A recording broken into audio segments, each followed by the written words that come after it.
विवेक Varpe, Shri बायोस्थेटिक private limited Hyderabad. मी मालदरमध्ये प्रगतशील शेतकरी अमोल नवले यांच्याकडे आलेलो आहे आणि त्यांनी आपले श्री बायोचे प्रोडक्ट त्यांच्या प्लॉटमध्ये भरपूर अशा प्रमाणात वापरलेले आहे। तर त्यांना त्या प्रोडक्टचा मिळालेला बेनिफिट त्यांच्या शब्दात आपल्याला सांगतील। आज साधारणतः प्लॉट 2 महिने आणि 10 दिवसाचा आहे, म्हणजे 70 दिवसाचा प्लॉट आहे। तर 70 दिवसामध्ये प्लॉटची इम्प्रूव्हमेंट आज आम्ही स्टार्टिंग पहिल्या दिवसापासून ऍप्लिकेशन केलेलं होतं। तर आज 70व्या दिवशी त्यांना काय बेनिफिट प्लॉट मध्ये आहे ते आपल्याला सांगतील। आम्ही श्री बायोस्थेटिकचे भरपूर प्रोडक्ट वापरलेले। सुरुवातीला आम्ही टिची गोल्ड वगैरे रायझोजेन वगैरे ड्रेंचिंग केली आणि त्याच्यानंतर कुठल्याही केमिकल बुरशीनाशकाची ड्रेंचिंग केलेली नाही आणि आम्हाला भरपूर चांगल्या प्रकारे रिझल्ट भेटले। साईज वगैरे पण चांगली आहे, सेटिंग पण चांगली आहे, प्लॉटला काळोखी पण चांगली आहे आणि भरपूर अशा चांगल्या प्रकारे रिझल्ट भेटले आम्हाला। आपण सॉइल व्हॅक्सिनेशन म्हणून क्रिया मायक्रोनचं पहिलं बेड ओले करताना ऍप्लिकेशन केलेलं होतं। एकरी 100 + 75 ग्रॅम या पद्धतीनं एक पॅकिंग क्रिया मायक्रोनचं वापरलं होतं। त्याच्यानंतर लागवडीनंतर 2 दिवसामध्ये वेल्टिंग होऊ नये, रूट ऍक्टिव्हिटी चांगली वाढावी म्हणून टिकी गोल्ड, रायझोजेन आणि काडीचे फुगवण व्हावे म्हणून MSK वापरलं होतं। तर ते MSK वापरल्यानंतर आपल्याला काही मर वगैरे कोणत्याही प्रकारची जाणवली नाही, रूट ऍक्टिव्हिटी चांगल्या पद्धतीने वाढली, फुगवण पण चांगली आणि फांद्यांचे फुटवे वगैरे चांगल्या पद्धतीने दिसून आले।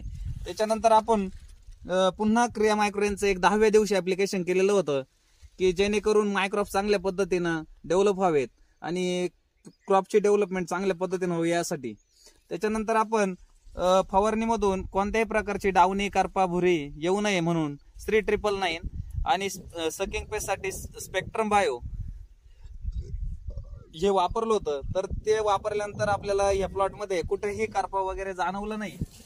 त्याच्यानंतर आपण फुटवे जास्त वाढावे याच्यासाठी खालून MSK आणि हॉर्टिफ्लोरा दिलं, त्याने फुटवे पण वाढले, सेटिंग पण चांगल्या पद्धतीनं झाली आणि आजच्या मितीला आपल्याला हे प्लॉट मध्ये या अशा पद्धतीनं सेटिंग दिसत आहे। या ठिकाणी एक झाड उपटून आल्यामुळं आपल्याला या झाडामध्ये दिसत आहे फळांची संख्या भरपूर प्रमाणात आपल्याला ते बीटी गोल्ड फवारल्यामुळं कळी चांगल्या पद्धतीने लागली आणि सेटिंग पण चांगल्या पद्धतीने झाली। या ठिकाणी हे झाड साधारणतः वजन किती असावं या झाडाचं अमोल शेठ?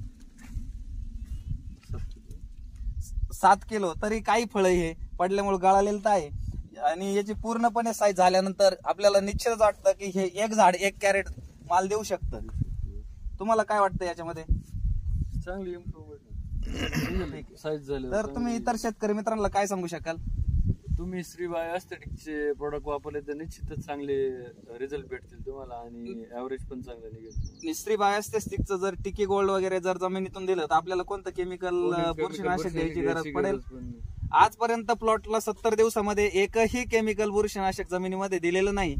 तसं पाहता शेतकरी मित्रांना खूप काही वेगवेगळे केमिकल वापरण्याची गरज पडते आणि खर्चही खूप, आणि प्लॉट पण ट्रेस मध्ये जातो आणि खूप काही खर्चही पण वाढून जातो। तर शेतकरी मित्रांनी ऑर्गॅनिक शेतीकडे वळलं पाहिजे आणि चांगल्या कंपन्यांचे मायक्रोबियल कन्सेप्ट वापरली पाहिजे। तर आपण इतर शेतकरी मित्रांना काय सांगू शकता? तुम्ही केमिकलचा वापर कमी करून श्री बायोस्थेटिक सारख्या चांगल्या कंपनीचे औषध वापरावे हेच सांगतो। ठीक, धन्यवाद।